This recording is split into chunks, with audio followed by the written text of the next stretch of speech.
আমেরিকার গম এবং রাশিয়ার গমের তুলনামূলকভাবে গুণগত পার্থক্য রয়েছে এবং রাশিয়ার গমের যে প্রোটিন কন্টেন্ট এবং আমেরিকার গমের প্রোটিন কন্টেন্ট মিনিমাম 10 থেকে 15 ভাগ বেশি।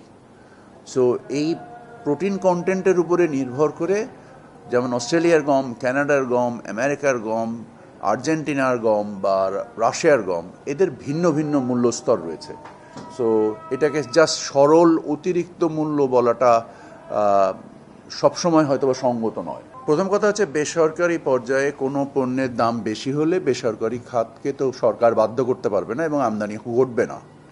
সো এটাকে উপযোগী সহযোগী করার জন্য এবং এই মুহূর্তে যুক্তরাষ্ট্রের কৃষিপণ্য তুলনামূলকভাবে কম দামেই পাওয়া যাচ্ছে। আপনারা হয়তো জানেন যে চীন যুক্তরাষ্ট্রের বিভিন্ন কৃষিপণ্যের উপরে শুল্ক আরোপ করেছে।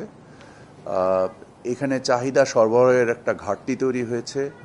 সো তার ফলে আমরা আন্তর্জাতিক ইয়ের থেকে সস্তায় পণ্য কিনতে পারছি এবং বেসরকারি খাত আমার জানা মতে গত 2 মাসের মধ্যে প্রায় 10 লক্ষ টনের কাছাকাছি সয়াবিন বীজ আমদানি করেছে, কারণ তারা এটাকে উপযুক্ত মূল্যে পাচ্ছে। এবং আমরা সবাই জানি যে যুক্তরাষ্ট্র থেকে যে তেল বীজটা পাওয়া যায় এটা গুণেও উন্নত এবং এটার তেলের পরিমাণও বেশি।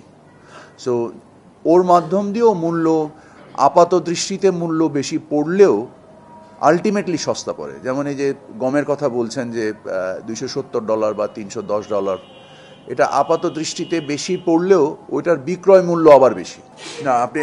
আমি পূর্বেই আপনাকে ব্যাখ্যা করেছি, এটা নির্ভর করবে আমাদের বাণিজ্য ঘাটতির হ্রাসের পরিমাণের সাথে সংশ্লিষ্ট।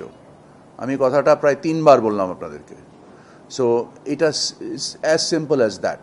So it is indexed against the reduction of trade deficit. না, আমরা প্ল্যান দিইনি, কারণ বোয়িং বা এয়ারবাস, আপনি যে প্লেন কোম্পানির কথাই বলেন, তাদের ডেলিভারি শিডিউল এখন খুবই লম্বা।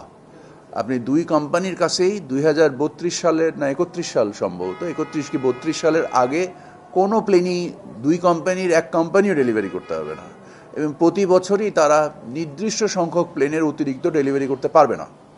সো এটা একটা দীর্ঘমেয়াদী প্রকিউরমেন্ট পরিকল্পনা। এটা জাস্ট আমি আজকে পারচেজ অর্ডার দিলাম, সামনের বছর পেয়ে যাব না, এরকম কোনো ঘটনা ঘটবে না।